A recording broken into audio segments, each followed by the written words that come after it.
విశ్వవిద్యాలయంకు పొట్టి శ్రీరాములు పేరు మార్చుటకు ప్రభుత్వ నిర్ణయాన్ని వ్యతిరేకిస్తూ ఆర్యవైశ్య మహాసభ వికారాబాద్ జిల్లా తరపున జిల్లా కలెక్టర్కు వినతిపత్రం ఇవ్వడం జరిగింది.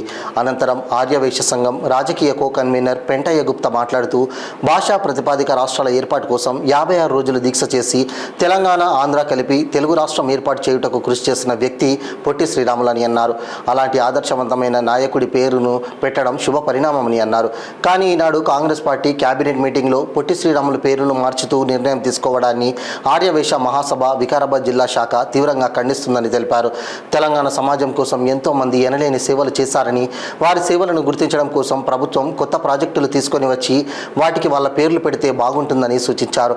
వెంటనే ఈ నిర్ణయాన్ని వెనక్కి తీసుకోవాలన్నారు. ఒకవేళ తీసుకొని పక్షంలో దీని పరిణామాలు చాలా తీవ్రంగా ఉంటాయని హెచ్చరించారు. ముఖ్యమంత్రి గారు మొన్న క్యాబినెట్ సమావేశంలో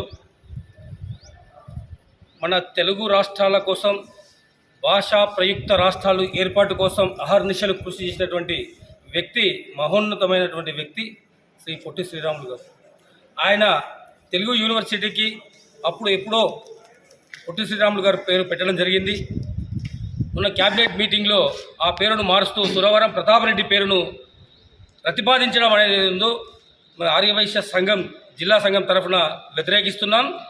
కొత్తగా ప్రాజెక్టులు ఏవైనా కట్టండి, చేతనైతే కట్టి వాటికి ఏ పేరు పెట్టుకున్నా మేము స్వాగతిస్తాం. సురవరం సుధాకర్ రెడ్డి గారిని కూడా మేము గౌరవిస్తున్నాం. ఆయన కోసం కొత్తగా ఏదైనా ప్రాజెక్టు పెట్టి ఆయన పేరు పెడితే మేము చాలా సంతోషిస్తాం.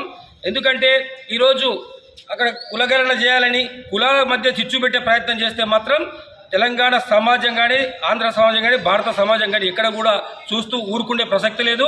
ఈరోజు ఆర్యవైశ్య సమాజం మాత్రమే ఈరోజు కలెక్టర్ గారికి మెమోరాండం ఇచ్చినాం. మళ్ళీ మీరు ఇదే విధంగా ముందుకెళ్తే మాత్రం తీవ్ర పరిణామాలు ప్రజలందరినీ కూడా చైతన్యవంతం చేసి ఖచ్చితంగా మీకు సెగ తగిలే విధంగా చేస్తామని ఆర్యవైశ్య సంఘం జిల్లా తరఫున హెచ్చరిస్తున్నాం.